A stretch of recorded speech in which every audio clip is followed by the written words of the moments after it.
preview.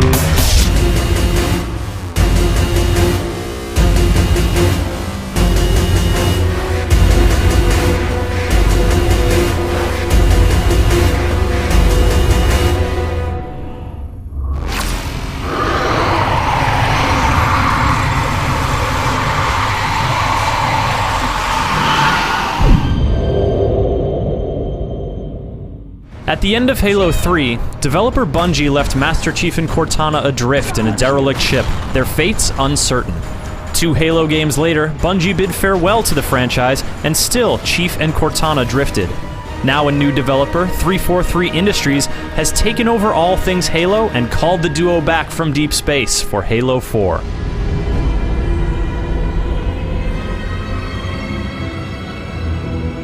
So what does Halo look like under new management? Visually, better than ever. From grand vistas to jungle clearings, the environments pop with detail. And the excellent artistic design that makes human, Covenant, and Forerunner architecture so instantly recognizable is on display once more, helping to create a cohesive sci-fi world. It's a world you know if you're familiar with the initial Halo trilogy, and Halo 4 uses the series past as a springboard, not a crutch. From the striking opening cutscene, it's clear that humanity is swept up in a new galactic initiative, and Master Chief's 4-year hiatus in cryosleep leads to an uneasy reunion.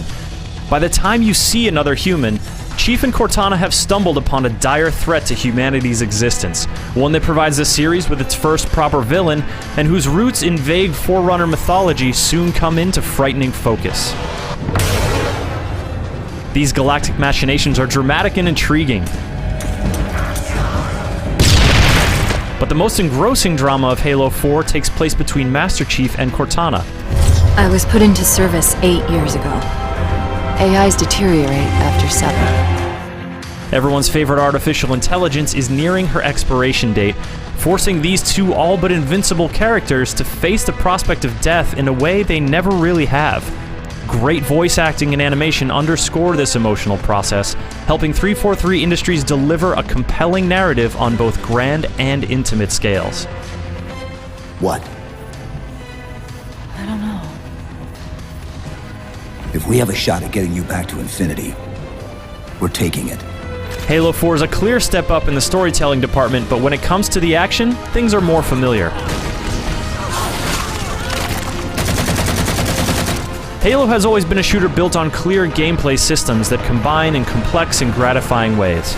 The crafty and aggressive enemy AI, the 3-pillared arsenal of guns, grenades, and melee, and the environments large and small that provide enough space to maneuver creatively. So it has been, and so it is now, and the new Promethean enemies and weapons fit nicely into the fold.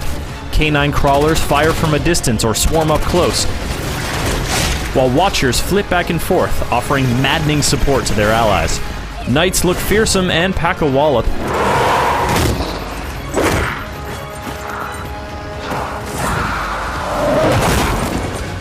So battling Promethean squads is an enjoyable challenge.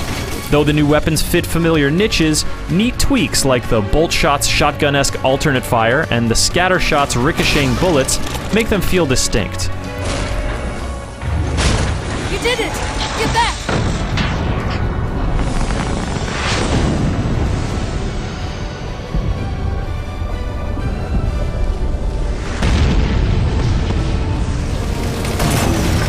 The campaign is well-paced and often challenging, and though some Forerunner areas flirt with repetition, the whole endeavor is exciting for the 8 to 10 hours it'll take to finish.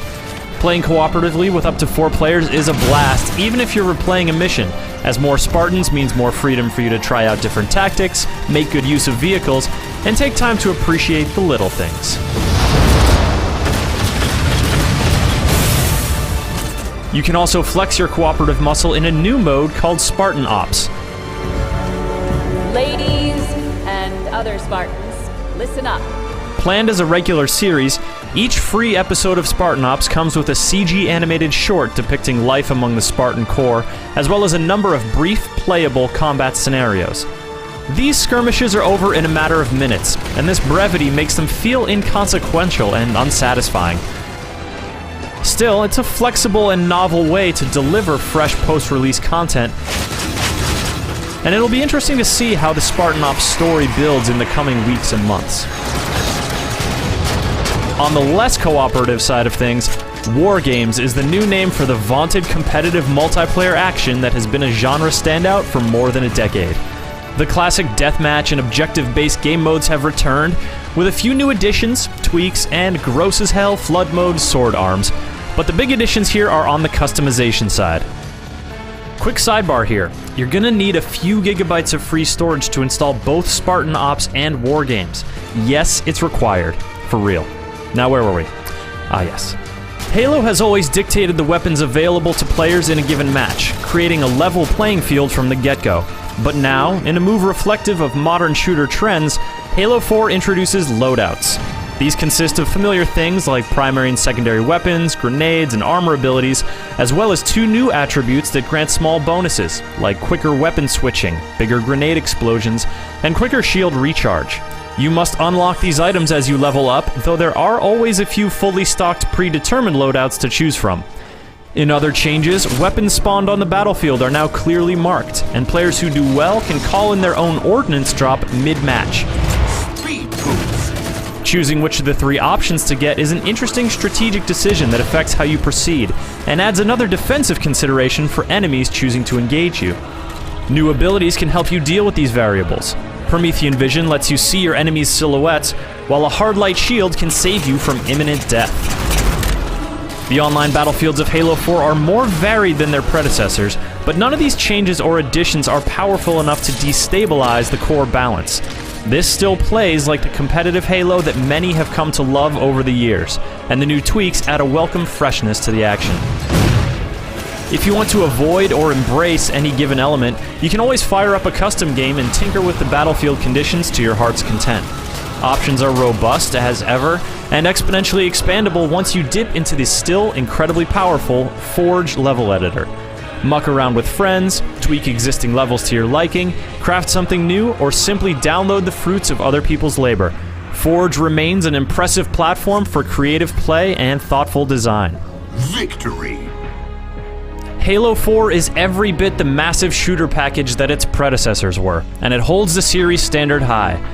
The thrilling and emotional return of Master Chief and Cortana in the stirring campaign is the highlight, and it's complemented by the top-notch competitive multiplayer that picks up where Halo Reach left off. The new Spartan Ops may stay a mere sideshow or prove its worth in the weeks to come, but there's no doubting that the next planned Halo trilogy is off to a great start. I know you've been off the field for a while, Master Chief, but this is a blow-through op. Sending in a recon would just slow us down. I don't know about you, but I usually like a little more intel with my intel. We'll make it work.